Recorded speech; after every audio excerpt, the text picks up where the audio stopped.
dirigeons avec Pierre Bismuth, directeur général et responsable des gestions chez Myria et notre invité. Bonjour Pierre, merci d'être avec nous. On va parler de votre vision des marchés et on peut démarrer tout de suite avec forcément les annonces du président de la République. On en a parlé dans ce live Téléfinance. Quels impacts possibles sur les marchés et est-ce que ce sera un impact durable? Donc, bonjour Clotilde. Oui, effectivement, nous avons appris que nous étions en couvre-feu pour 20 millions de personnes en France. On voit que la réaction du CAC 40 est mauvaise ce matin, puisqu'on perd aux alentours de 1,5% à l'ouverture. C'est pas vraiment surprenant, on pouvait s'y attendre. Néanmoins, quand on regarde, si on compare avec ce qui s'est passé en mars, on voit que finalement le phénomène d'accoutumance des marchés financiers est en marche et donc on baisse certes, mais dans des proportions qui sont somme toute gardées.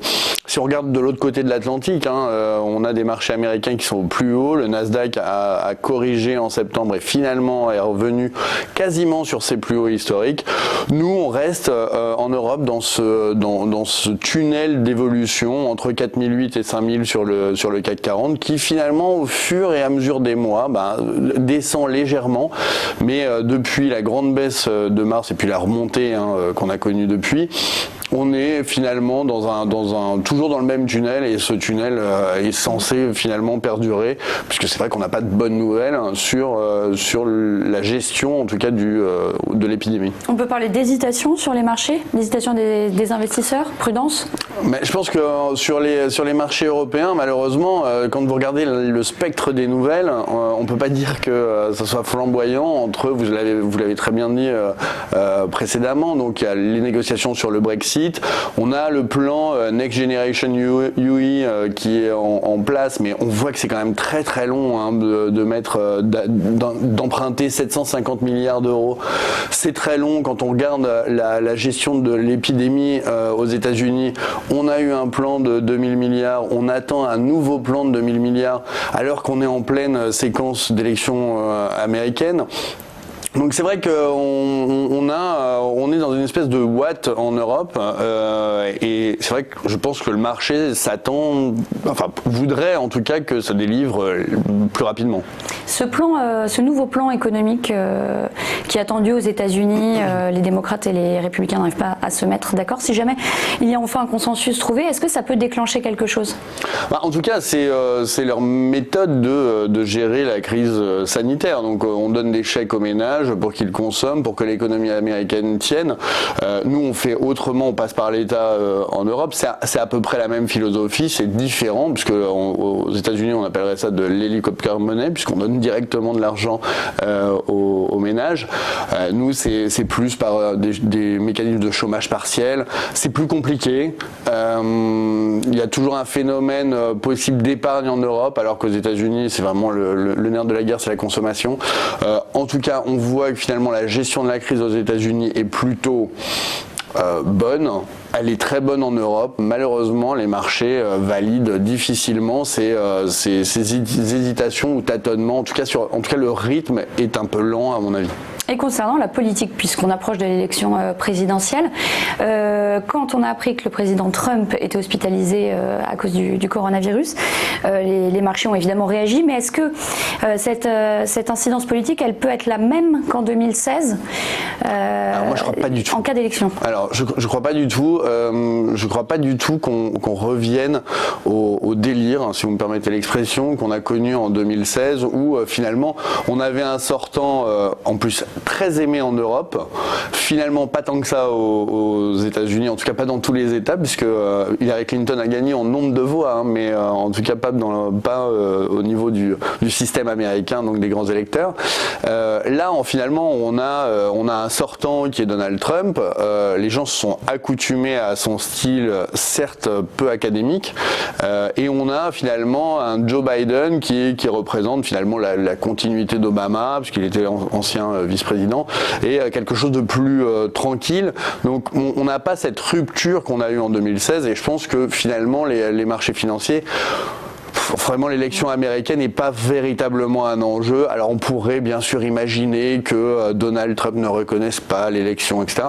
Bon, là c'est vraiment de la politique fiction. On verra bien le mercredi 4 novembre au matin ce qui se passe. En tout cas, on n'est pas du tout dans des zones de volatilité qu'on a pu connaître en 2016. D'autant plus qu'on avait quand même le Brexit en 2016. Donc c'est vraiment pas la même chose. Là, on a finalement toutes les nations qui sont en train de lutter contre une crise sanitaire. Je ne pense pas que la gestion de l'épidémie entre Donald Trump et Joe Biden soit fondamentalement différente. Et en tout cas, l'impact sur l'économie, on sait que le plan de soutien arrivera, que ce soit avant le 3 novembre ou après le 3 novembre. Concernant les marchés, quelle performance retenir en ce moment? Qui se démarque? Alors très nettement, si on regarde en Europe, on peut constater que l'Allemagne se démarque bien, et les pays du Nord, puisque l'Allemagne n'est pas encore en territoire positif, mais le DAX affiche une performance proche de zéro, alors que les marchés du nord de l'Europe sont en territoire positif. Alors ça, c'est vraiment le phénomène toujours de cette puissance allemande qui arrive à exporter malgré la crise sanitaire. Alors c'est vrai que l'excédent commercial se réduit, mais on est quand même à des niveaux très élevés. A contrario, on peut la structure en fait des indices fait penser que, par exemple, si vous prenez le CAC avec de nombreuses banques à l'intérieur, c'est vrai que on va dire que la coronavirus est la cerise sur le gâteau pour la déconfiture des banques, puisque là on voit que les taux d'intérêt ne monteront pas dans un avenir proche, voire même lointain. On a du mal à voir comment la BCE pourrait remonter ses taux d'intérêt, alors que tous les pays sont largement au-dessus du seuil de dette publique, de ratio dette sur PIB de Maastricht, et qu'on a besoin finalement de taux à zéro voire négatif pour financer cette crise économique. Vous parliez de la BCE, justement, il y a le sommet européen qui démarre aujourd'hui.